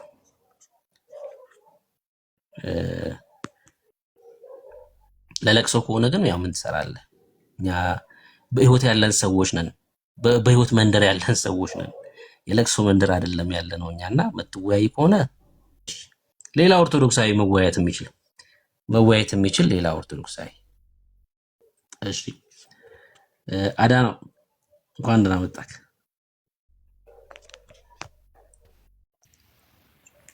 ሰላም ጸጋ ይብዛላችሁ። ይሰማል አይደል? አዎ ትንሽ ከፍ አድርገው ትሰማለህ። ሁላችሁንም ሰላም ብያለሁ። ጸጋ ይብዛላችሁ። እየሰማሁ ነበር። ያው እኛ ጋር ሌሊት ስለሆነ ብዙ ለማውራት አይመችም። በጣም ያው የሚያሳዝን ትውልድ ነው ያለውና ጌታችን ኢየሱስ ክርስቶስ እንዴት መጸለይ እንዳለብን እንደገና አድነው። ድምፅ አይሰማም። ከፍ አድርገው።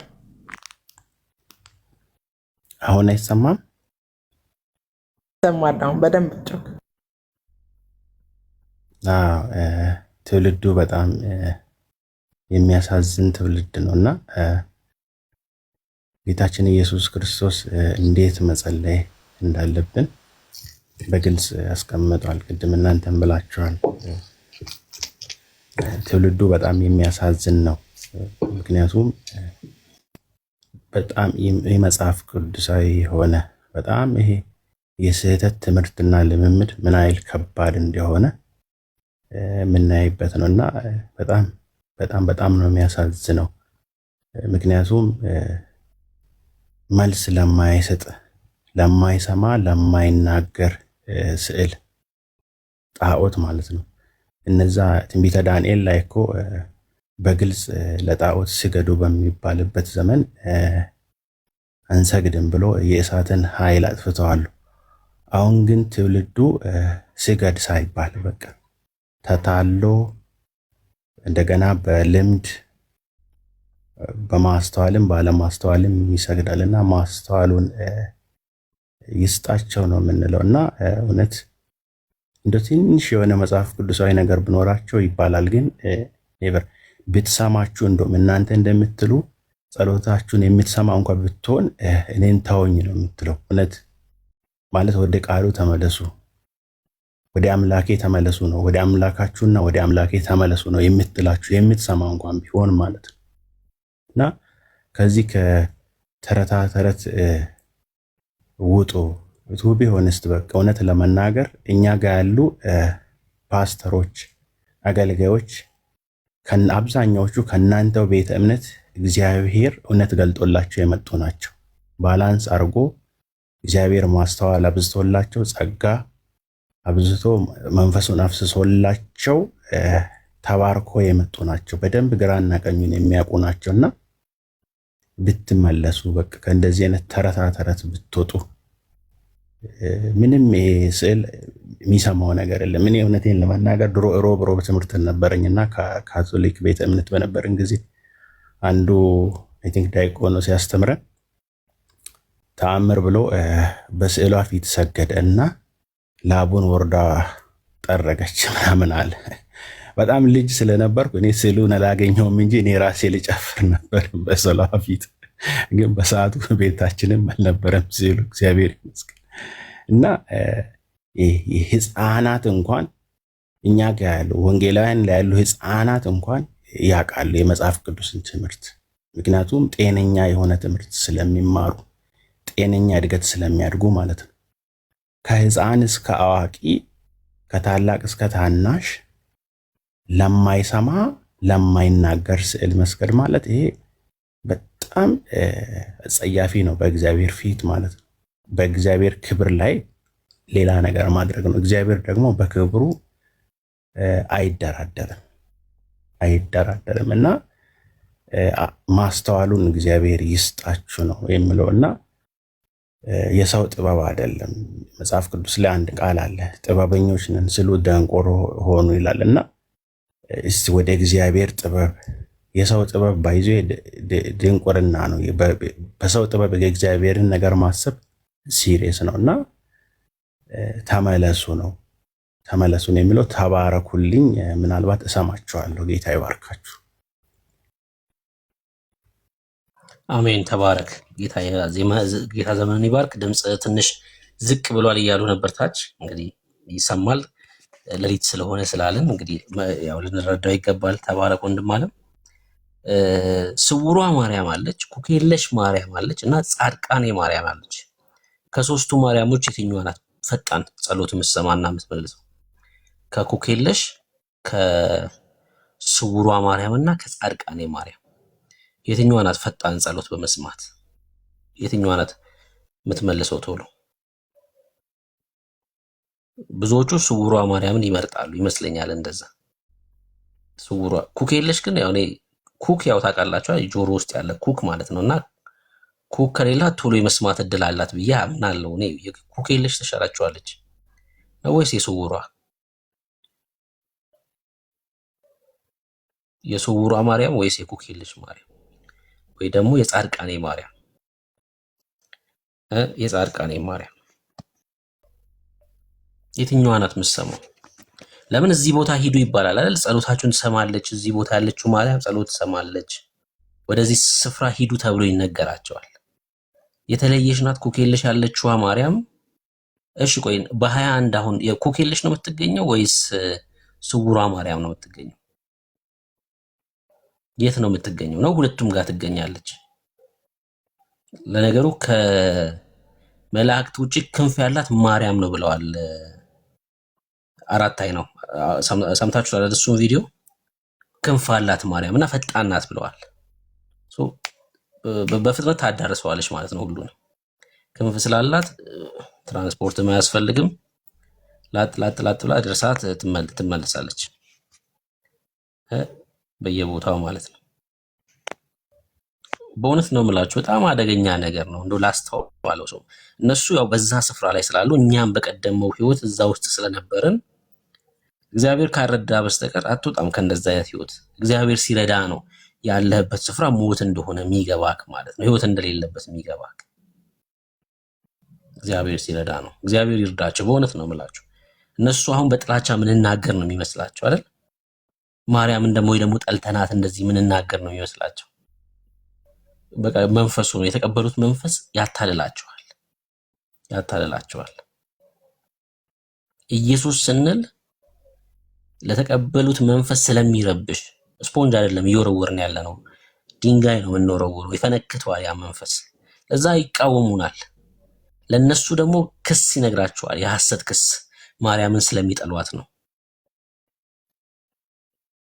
ማርያምን ተክለ ሃይማኖትን ስለሚጠሉት ነው። ክስ ይነግራቸዋል። የአጋንንትን ሽንገላ ይሰሙና ይመጡና ማርያምን ትጠሏታላችሁ ይላል። መጥተው ስለምን ጠላት አይደለም ወዳጄ፣ አንተን ስለምንወድህ ነው። ማርያም ብለህ ያቀፍካት የተሸከምካት የምትለምናት የጌታ እናት አይደለች።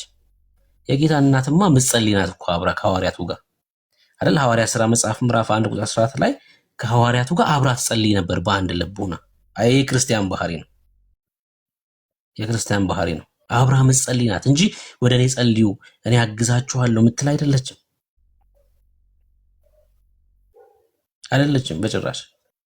አሁንማ ጭራሽ እኮ ስውሩ መድኃኒዓለም መጥቷል እኮ። የስውሩ ማርያም ሲገርማችሁ፣ ስውሩ መድኃኒዓለም መጣ። ኧረ የኛ አባት የተገለጠ ነው፣ ምንም የተሰወረ ነገር የለም። ስውሩ መድኃኒዓለም ብለው መጡ።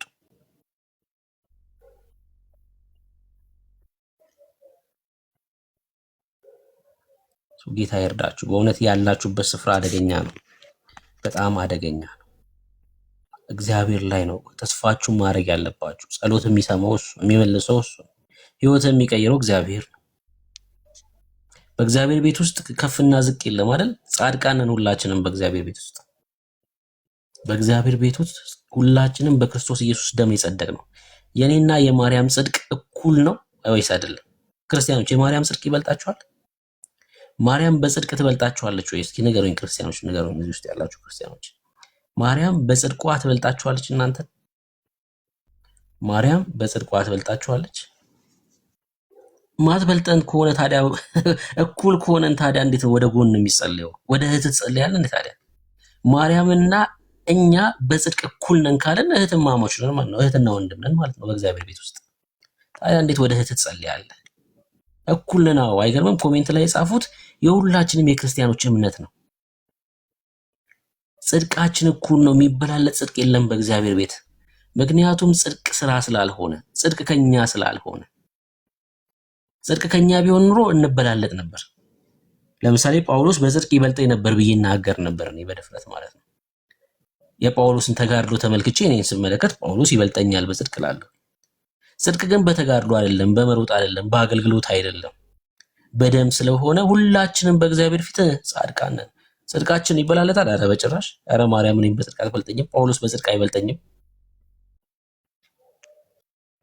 አሁን ይኸውልህ አጋንንቱ ትዕቢተኛ፣ ምን አይነት ትዕቢተኞች ናቸው እያለክ ነው፣ እየከሰሰ ነው። ውሸታም ነው። እሺ አዎ አንተም ስትመጣ እኩል ነው የሚሆነው ጽድቃችን ከማርያም ጋር። የአንተም ጽድቅ ከማርያም ጋር እኩል ነው የሚሆነው ወንድም ማለት ነው። የሚያጸድቅህ ኢየሱስ ክርስቶስ ስለሆነ ማለት ነው። ደሙ ስለሆነ የሚያጸድቅ ደሙ ስለሆነ የሚያጸድቅ አንተም እኩል ነው የምትሆነው። ሁለት ኪንግደም ነው እኮ ያለው። በቃ ወደዚህ ወደ ፍቅሩ ልጅ መንግስት ስትፈልስ የእግዚአብሔር ልጅ ነው የምትሆነው። በዚህ ኪንግደም ውስጥ ሁሉም ጻድቅ ነው። ጻድቅ በሙሉ ደግሞ በክርስቶስ ደም ነው፣ እኩል ነው። ሁለተኛው ኪንግደም ደግሞ የዚህ ዓለም ገዢ ሆነው ነው። እናንተ ያላችሁበት ስፍራ ለጣዖት እንድትሰግዱ የሚያደርጋችሁ ስፍራ፣ ፍጡራንን ተስፋ እንድታደርጉ የሚያደርጋችሁ ስፍራ፣ በእግዚአብሔር ፊት ለመቆም ድፍረት ያጣችሁበት ስፍራ ማለት ነው። እኔ ያስበዋል ማርያም ስል እንዴት ተደርገው የቅዱሱን መንፈስ ተቀብለ ጸሎት ገዝተ የፍጡር ጸሎት አትጸልይ። ገዝተ እኮ ነው ጸሎት ገዝተ ከገበያ ጸሎት ትገዛና የገዛው ጸሎት ደግሞ የፍጡር ጸሎት ነው። ማርያም ሆይ ብላ ብላ ብላ ብላ ብላ ብላ ጸሎት ትገዛለህ፣ ጸሎት ገዝተ። ክርስትና ግን እንደዛ አይደለም አይደል? ቅዱሱ መንፈስ እንዴት እንድንጸልይ አናቅምና በማይነገር መቃተት እርሱ ራሱ መንፈስ ቅዱስ ማለት ነው። ክብር ለእግዚአብሔር ይሁን፣ ክብር ለእግዚአብሔር ይሁን። ክርስትና ይሄ ነው። ክርስትና ይሄ ነው። ሐመረ እንኳን ደህና መጣክ። እንኳን ደህና ቆያችሁኝ። ሴት ነኝ። ሶሪ። እሺ እንኳን ደህና መጣሽ። እንኳን ደህና ቆያችሁኝ።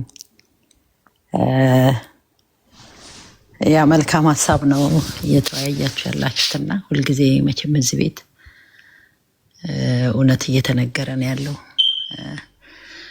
አንድ ነገር ማርያም በሚለው ስትነጋገሩ አንድ ነገር ትዝ ብሎኝ እሱን መናገር ፈልጌ ነው እና እኔ ኦርቶዶክስ ሆኜ በጣም የሰንበት ተማሪ ምናምን ነበርኩና 1988 ላይ ታድሶ ተብለን አንዴ ከአዲስ አበባ ከናዝሬት ሐረር ምናምን የተባረረ ጊዜ ያኔ ነው የተባረር ነው ማለት ነው።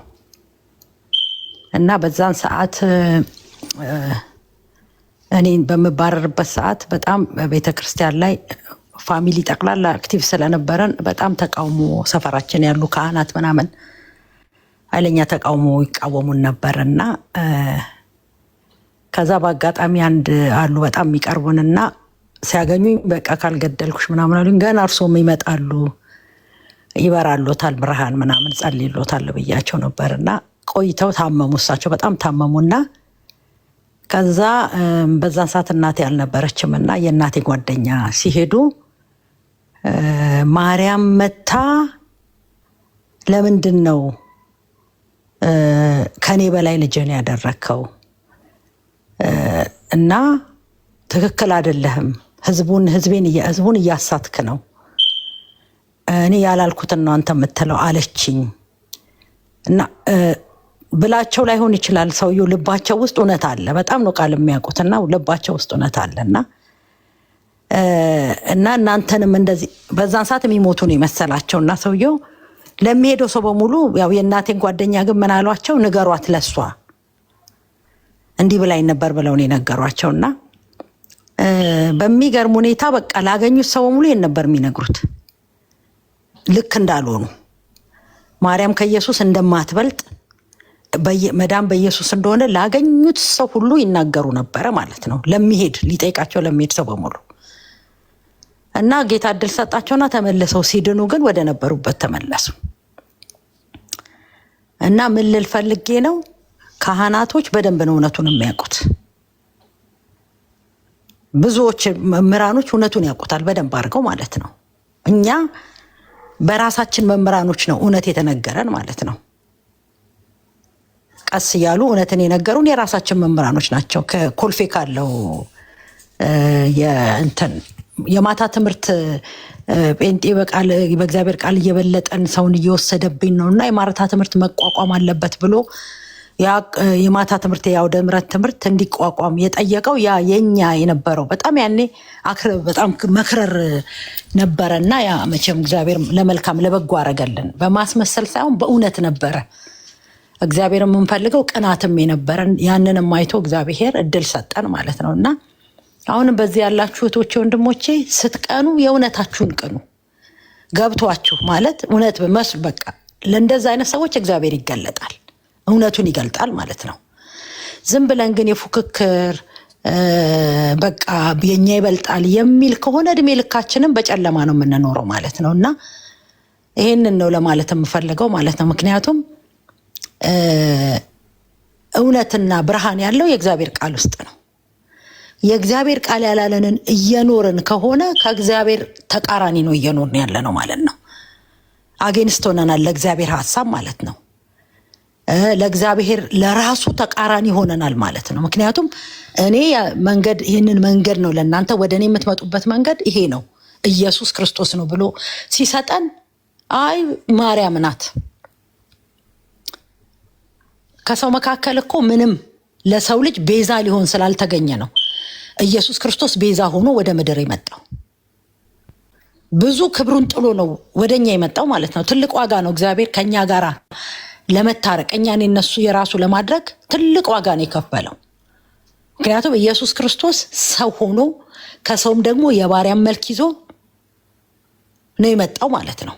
ከዛ በኋላ በዚህ ምድር ደግሞ የኖረው ራሱ በውርደት ነው። ያ ሁሉ ምንድነው የኛ የነበረውን ይወሰደልን ጌታ ኢየሱስ ክርስቶስ ከውርደቱ ጀምሮ ከመጀመሪያው ውድቀቱ ጀምሮ የኛ የነበረውን ነው በሙሉ እዚህ ምድር ላይ በሰው ሆኖ የኖረው ማለት ነው። ከዛ የኛን ወስዶልናል፣ እርግማናችንን ኃጢአታችንን ሁሉ ወስዶልናል ማለት ነው። እና እግዚአብሔር የሰጠንን ስጦታ አንቀበልም፣ ራሳችን እዚህ ጋር አዘጋጅተናል ብለን ነው እንትን የምንለው ማለት ነው።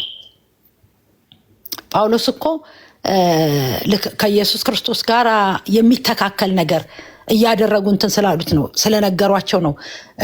ይሄ የኢየሱስ ክርስቶስ ምስል አጠፋባችሁ ብሎ ለገላትያ ሰዎች እንትን ያላቸው ማለት ነው። እና ይሄ ክርስቶስን የሚያጠፋብን ትምህርት አይጠቅምንም። ዘመን አልቋል። ጌታ መምጫው ደርሷል። ነገ በጌታ ፊት የማያስቆመንን እውነት ዛሬ ይዘን ብንከራከር እንጎዳለን። በጣም ነው የምንጎዳው ማለት ነው። እና የእውነቱን ትክክለኛው መንገድ የሚፈልግ ሰው ያገኛል መንገዱን። ይሄ ግን የፉክክር ስሜት ግን ጣሉ ፕሊስ፣ ወጣቶች ይህንን ጣሉት፣ አይጠቅማችሁም። በዛ ዘመን አሁን እኛ 1988 86 85 የነበረ ትውልድ ኦርቶዶክስ ውስጥ እንደዛ አይነት ብርቱ ትውልድ የለም። ይሄ የማታ ትምህርት እንዲቋቋም ያደረገ ብዙ የመጽሐፍ ቅዱስ ትምህርት በእንትን ስንማር ለምን የእውነታችንን ነበር እግዚአብሔርን የምንፈልገው እና የእውነት ስለፈለግነው ተገለጠልን። በጣም ብዙ ትውልድ አሁን በጣም ትልልቅ አገልጋዮች የነበሩ ትውልድ ከናዝሬት ከደብረ ዘይት ከተለያዩ አሁን በዛ በምስራቅ በኩል ካለ ከመታራ ከምናምን አዲስ አበባ ሙሉ አዲስ አበባ ብዙ ትውልድ ከቤተ ክርስቲያን የተባረረበት ታይም ነው። ምክንያቱም ኢየሱስን ሰተን ለነሱ ይሄ እግዚአብሔር ልዩ ነው የሚል መዝሙር ነበረን እና እሱን ጴንጤዎች ዘመሩት። ካስረዘምኩ በጣም ይቅርታ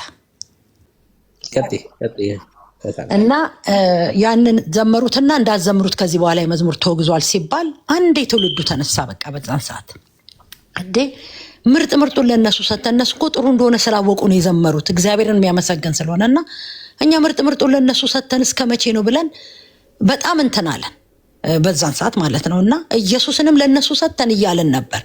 ከዛ ልክ አሁን ይሄ ስውሯ ምናምን እንዳልክ እንደተባለው አሁን ደግሞ ይቺ ማነው ስሟ አርሴማ ፋሽን እንደሆነችው በዛን ሰዓት ደግሞ ክርስቶስ ሰምራ በጣም ፋሽን ነበረችና እና ክርስቶስ ሰምራ ይሄን ያህል ነፍስ በቀን አወጣች ምናምን የሚለው እንደተመካከረ ሰው አንዴ ነው በቃ አሁን እንደነገርኳችሁ ከሐረር ከምናምን ከናዝሬት ምናምን ያለው ወጣቱ ላይ ጠየቀው ማለት ነው። እሷ ካለች ለምን ኢየሱስ ክርስቶስ ሞተ እሷ የምታድን ከሆነ የሚል ጥያቄ አንዴ የተነሳ ማለት ነው። እና በዛ ምክንያት ከየቦታው ሰው ይወከልና የጳጳሳት ጉባኤ ላይ ቀረቡ ተብሎ እዛ ቀረብን። ከዛ በኋላ ጥያቄያችንን ጠየቅን። እነሱ ራሱ ለሁለት ተከፈሉ። ምንድነው ልክ ናቸው፣ ጥያቄያቸው በአግባብ ሊመለስላቸው ይገባል ነው። ሌላው ደግሞ አትጠይቁ ነው። በዛን ሰዓት እና አቡነ ገብርኤል እና አቡነ መርዓ ክርስቶስ ምናምን ነበሩ። እነሱ ወንጌል እንዲሰበክ የሚፈልጉ ናቸው። ከዛ በዛ ምክንያት በቃ ሂዱና እዛው መልስ ይሰጣቸዋል ተብለን ከዛ በኋላ እንዳትገቡ ተብለን ተወገዝን ማለት ነው። እና በእውነት እግዚአብሔርን ፈልጉ። መዳን ለራስ ነው። አሁን ደህንነት የራስ ነው፣ የግል ነው። በህብረት ደህንነት የለም። በህብረት ህይወት ማግኘት የለም። ህይወት የግል ነው። ሁላችንም በጌታ ፊት ስንቆም በየግላችን ነው የምንቆመው። ኢቭን የእናት አባት የሚባል እምነት የለም። እምነት የራስ ነው። ስለዚህ እኛ አሁን በእኛ ቤት የሚወለዱ ልጆቻችንን እድሜያቸው ሲደርስ በስነ ስርዓት ትምህርት እንዲማሩ ስለ ደህንነታቸው እንዲያውቁ ክርስቶስን እንዲያውቁ ይደረጋል፣ ይጠመቃሉ። ለምንድነው? በግላቸው ጌታን እጃቸውን አንስተው ጌታን መቀበል ስላለባቸው የራሳቸው ጌታ የግል አዳኝ አድርገው መቀበል አለባቸው። እኔ በተቀበልኩት ልጅ አይገባም። ስለዚህ አሁንም የግል ነው። ሞኛቱን ወገኖቼ አምልጡ። ሁሉም እውነቱን ያውቃል። ይሄ ገደል ወይስ ገደል የሚባል መጽሐፍ የተጻፈ ጊዜ አንድ ጓደኛዬ እንትን ውስጥ የሚሰራ ነው እና በጣም አክራሪ ነበረና ያንን መጽሐፍ ያነብና የነሳ አባቱን ይሄድና ቤታቸው ሚስቱን ልጆቹን ይዞ በኋላ ከሚስቱ ጋርም ክፍፍል እንዳይመጣ ቀጥታ ሄዶ የነሳ አባቱን ይሄ ነገር እውነት ነው ወይ? እንድትዋሹኝ አልፈልግም፣ በእግዚአብሔር ስም ነው የምጠይቆት፣ ይሄ ትርጉም እውነተኛ ትርጉም ነው ወይ ሲላቸው አዎ ብለው ነግረውታል። አዎ እውነት ነው፣ በቃ አትረብሽ፣ ለሌላ ሰው እንትን አትበል፣ አንተ በገባ መንገድ ሂድ ብለው ነግረውት እሱ እንደውም ለብዙ ሰው እየተናገረ ነበረና ያውቃሉ ካህናቶቻችን፣ አገልጋዮቻችን፣ መምህሮቻችን ያውቃሉ ብላችሁ ይሄንን እወቁ።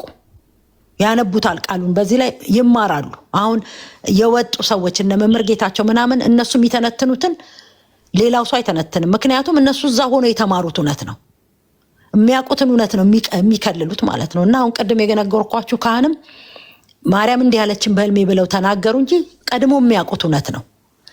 ስለዚህ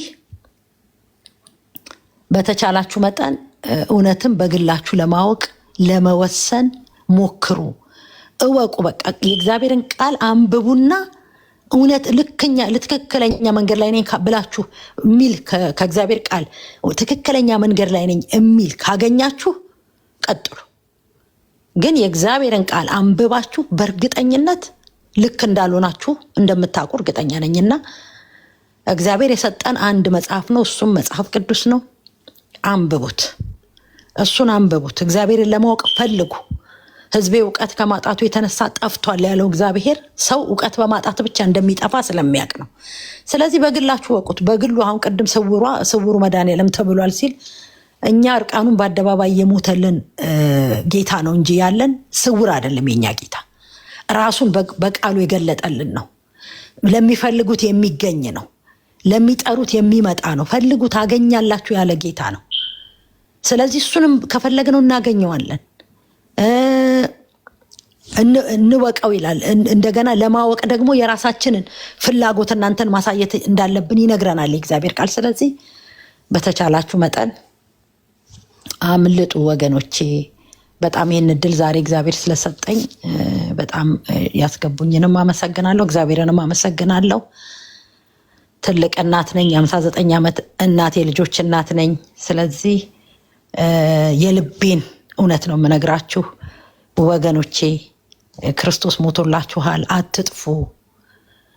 በብርሃን ህይወታችሁ በብርሃን ለመመላለስ ወደዚህ ብርሃን ኑ፣ ወደዚህ እውነት ኑ። ከጨለማ ወደሚደነቀው ብርሃን ሊጠራችሁ እናንተን ሊጠራችሁ እና በተቻለ መጠን በዚህ እውነት ላይ አትደራደሩ። ህይወት ነው፣ የዘላለም ነው፣ ደግሞ የማትመለሱበት እውነት ነው። ነገ ድል የለም። ስለዚህ አንዴ ለዘላለም ልንኖር ስለሆነ ወደ ጌታ የምንሄደው ስንሞት ለዘላለም ልንኖር ነው እየሄደን ያለ ነው። አሁን በዚህ ምድር እያለን ይሄ ዘላለም አይደለም። የሚጠብቀን ግን የዘላለም ህይወት ነው፣ ከገባንበት የማንወጣበት ማለት ነው። ስለዚህ ወደ ዘላለም እረፍት ለመምጣት ወስኑ። የዘላለም ነው። እንደዚህ የሆነ ታይም ላይ በቃ ችግር የለም ብላችሁ የምትቀይሩት አይደለም። የሚጠብቃችሁ የዘላለም የሆነ ህይወት ነው እና ለዚህ ለዘላለም ህይወት ራሳችሁን አዘጋጁ። ህይወት ደግሞ ክርስቶስ ብቻ ነው። ተባረኩልኝ። በጣም አመሰግናለሁ። ባረኪ ሀመር ጌታ ዘመንሽን ይባርክ። እንግዲህ ቆንጆ ምስክርነትም ጭምር ነው የሰማነው። ቆንጆ የህይወት ምስክርነት። እንግዲህ ሰው ኢየሱስ ብቻ ማለት ከጀመረ መወገዙ መባረሩ እዚህ ግቢ አትግባ መባሉ አይቀርም፣ ምንም ጥያቄ የለውም። ግን ደግሞ ስትገፉ ያ አይነ ስውሩን ዮሐንስ ወንጌል መጽሐፍ ምዕራፍ 9 ላይ ያለውን አይነ ስውር ታስታውሱታላችሁ። ጌታ ከፈወሰው በኋላ ማን ነው የፈወሰው ተብሎ ሲጠየቁ በቃ እሱ መናገር ይችላል፣ እሱን ጠይቁት እና ገፈታትረው ነው ያስወጡት። ገፈታትረው ሲያስወጡት የኢየሱስ ደረት ላይ ነው ያረፈው እና ገፈታትረው ሲያስወጧችሁ የምታርፉት የኢየሱስ ደረት ላይ ነው። በቃ ዓለም ሲገፈተርሽ የምታርፊው የኢየሱስ ደረት ላይ ነው። በቃ ታርፋለህ። በቃ ማረፍ ነው የሚሆንልህ እና ክብር ለኢየሱስ ይሁን። ገፍተው ኢየሱስ ላይ ነው የሚጥሏችሁ። ሃይማኖት እንደዛ ነው። የሃይማኖት ዓለም እንደዛ ነው የሚያደርገው። ገፍተው ኢየሱስ ጋር ያደርሳል። ጌታ ይባረክ።